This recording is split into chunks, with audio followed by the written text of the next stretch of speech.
¿Qué harías tú si tu peor enemigo escapa de la justicia y vive cómodamente a miles y miles de kilómetros? ¿Hasta dónde llegarías para cobrar venganza contra quien considerabas el responsable de los males de tu país? Es posible que la obsesión por ajustar cuentas persista incluso después de haber triunfado completamente sobre tu adversario. Estas no son preguntas de un thriller de espionaje, son interrogantes reales que rodean uno de los episodios más desconocidos y sorprendentes de la historia cubana, la Operación 88. Un plan meticulosamente diseñado por Fidel Castro para secuestrar a Fulgencio Batista en España, llevarlo a Cuba, someterlo a juicio y probablemente ejecutarlo. Todo eso más de 10 años después de haberlo derrocado. Bienvenidos hoy a Noticias Cuba. Esta vez desentrañamos esta historia que pocos conocen, pero que revela las profundidades del antagonismo entre dos de las figuras más influyentes en la historia de Cuba.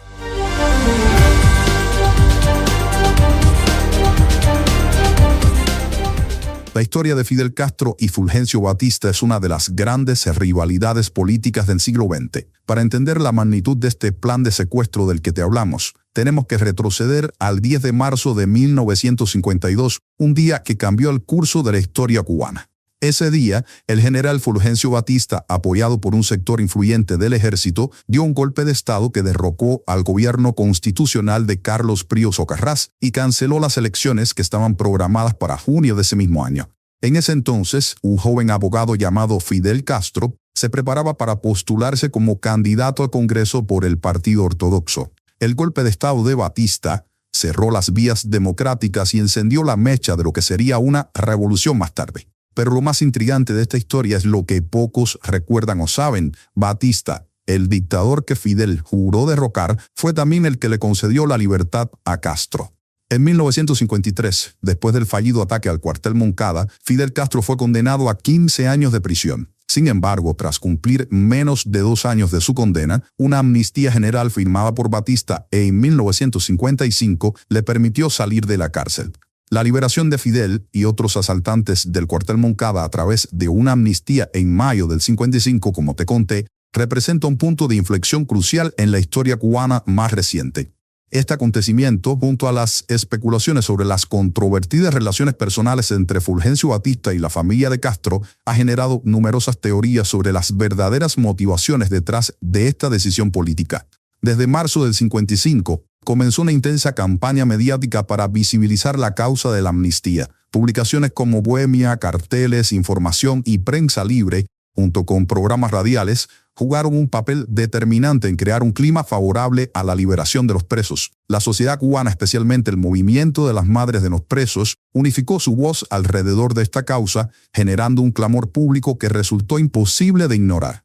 El régimen de Batista, consciente de su débil legitimidad, vio en la amnistía una oportunidad para mejorar su imagen pública. Batista comprendía que su recién estrenado mandato no contaba con respaldo mayoritario, por ser fruto del golpe de Estado del 10 de marzo del 52, por lo que ceder ante el clamor de la amnistía contribuiría a sosegar el espíritu político y crear un clima de armonía ciudadana, o al menos eso creían sus seguidores y él mismo. La concesión de la amnistía pudo haber sido percibida como un gesto de buena voluntad o una señal de retorno a la normalidad, entre comillas, después de los intensos periodos de represión que siguieron al ataque al Moncada. Otra parte de la explicación radica en que el gobierno de Batista creyó que ya no consideraba a Castro y a sus seguidores una amenaza política significativa. Craso error. La historia posterior reveló que esta apreciación demostró ser un error de juicio muy profundo, ya que Batista no fue capaz de reconocer la determinación y la ambición de Fidel Castro. Hay que decir que además circulan rumores y evidencia anecdótica, sobre todo, que sugieren una relación cercana entre las familias Batista y Castro, lo que pudo influir en la liberación de los presos en el 55. Estos rumores incluyen afirmaciones de que Batista fue el padrino de Raúl Castro y posiblemente también en la primera boda de Fidel Castro, y que las familias, la de Castro y la de Batista, vivieron cerca una de la otra durante su infancia. Si bien estas anécdotas son interesantes, carecen de corroboración histórica definitiva en la mayoría de las fuentes académicas. Podrían reflejar un cierto grado de conexión social entre familias prominentes de la misma región de Cuba, pero no necesariamente indican una relación familiar o de sangre directa. El hecho de que estos rumores aparentemente no fueron negados explícitamente por los hermanos Castro añade un elemento de intriga, pero no constituye una prueba concluyente de nada. Hasta que no se demuestre lo contrario, esto es chismografía histórica que siempre resulta sabroso conocer, por supuesto. Avancemos bastante en esta historia y vayamos hasta finales del año 1969, 10 años después del triunfo de la Revolución Cubana. Batista, por entonces, vivía tranquilamente su exilio dorado entre Madrid y Marbella, en España. Mientras tanto, en La Habana, Fidel Castro daba una orden extraordinaria aparte de su servicio de inteligencia.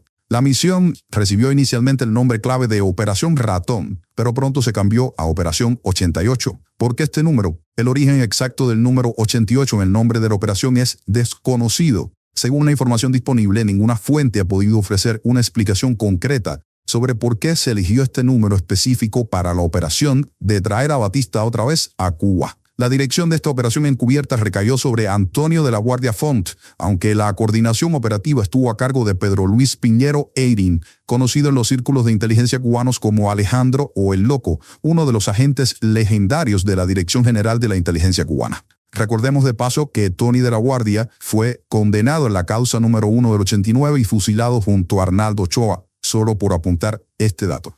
Imaginemos por un momento lo que significaba este operativo, esta Operación 88. Cuba, un país que no mantenía relaciones diplomáticas plenas con España en ese momento, desplegaba agentes encubiertos en territorio español para secuestrar a un ex jefe de Estado. La audacia del plan solo era comparable a su complejidad logística y a los riesgos diplomáticos que implicaba.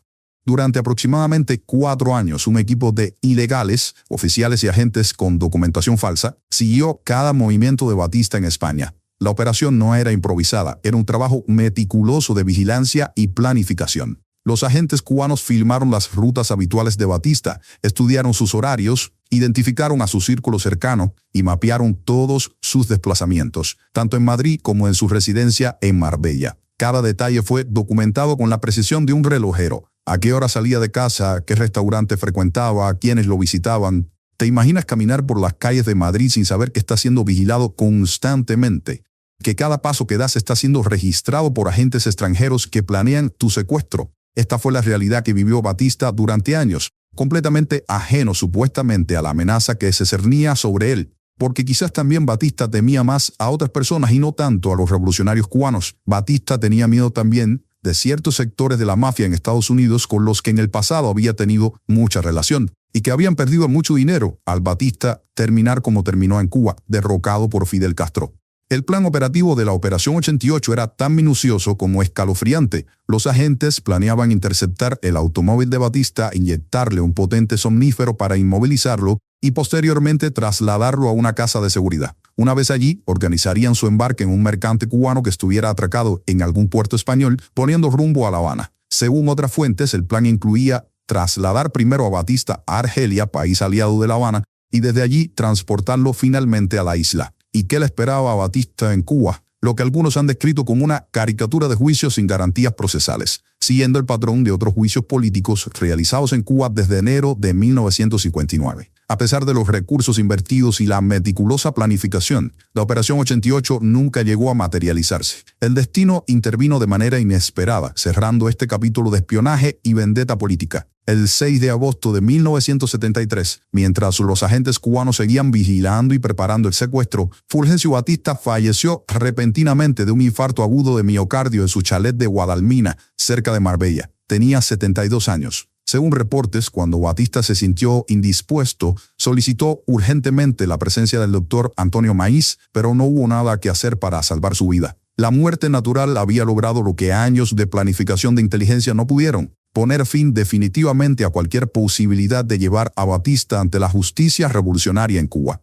Su cuerpo fue trasladado a Madrid y enterrado en el cementerio de San Isidro, lejos de la isla que gobernó con mano dura durante años y en varios periodos. ¿Cómo reaccionó Fidel Castro al enterarse de la muerte de Batista, su enemigo? Las fuentes históricas no registran su reacción inmediata, pero el abandono de la Operación 88 fue la consecuencia lógica de esos hechos. El objetivo ya no existía. Algunos opinólogos cuentan que Castro enfureció, pues capturar a Batista y juzgarlo en Cuba era una obsesión para él. Se comenta que Fidel se molestó ante lo prolongado del periodo de preparación del secuestro y el traslado. Pero la Operación 88 no fue un caso aislado en las tácticas del movimiento revolucionario cubano. Existía un precedente significativo que probablemente inspiró este plan: el secuestro del piloto argentino Juan Manuel Fangio. El 23 de febrero de 1958, cuando Batista todavía estaba en el poder, miembros del movimiento 26 de julio secuestraron al 5 veces campeón mundial de Fórmula 1, a Fangio, quien se encontraba en La Habana para participar en el segundo Gran Premio de Cuba, un evento organizado por el gobierno de la dictadura de Batista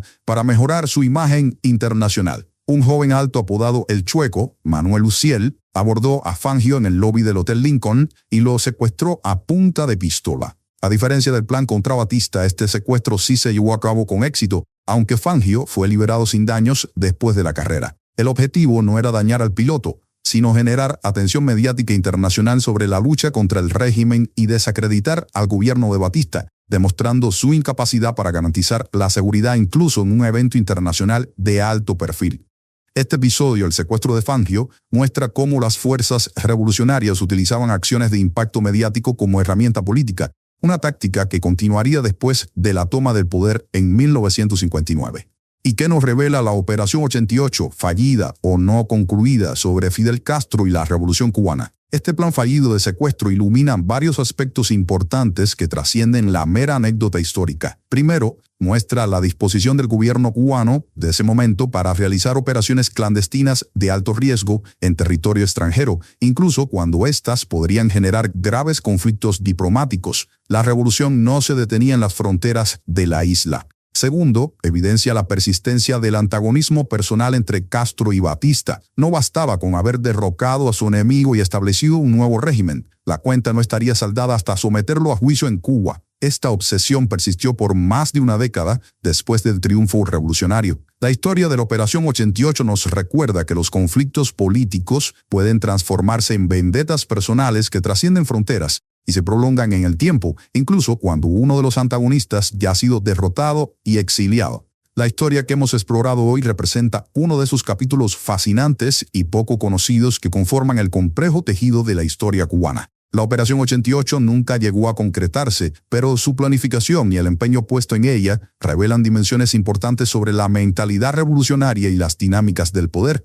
¿Habría cambiado algo en la historia de Cuba si Batista hubiera sido efectivamente secuestrado y llevado a juicio en La Habana? ¿Qué impacto habría tenido un operativo de esta naturaleza en las relaciones internacionales de Cuba? ¿Era justicia o simple venganza lo que motivaba este plan de Fidel? Son preguntas todas que quedan flotando en el aire de la historia, alimentando nuestra reflexión sobre las complejas relaciones entre justicia, poder y venganza en los procesos revolucionarios. ¿Qué opinas tú sobre este plan secreto de Fidel Castro? ¿Crees que estaba justificado intentar secuestrar a Batista para llevarlo a juicio? ¿O fue simplemente una obsesión personal llevada demasiado lejos? Déjanos tus comentarios abajo y comparte tu perspectiva sobre este fascinante episodio histórico cubano. Y si te ha gustado este video y quieres ver más cosas como esta, no olvides suscribirte a nuestro canal, activar las notificaciones dándole a la campanita ¡ting! Y compartir este video con amigos interesados en la historia cubana. Nos vemos en el próximo video de Noticias Cuba. Chao.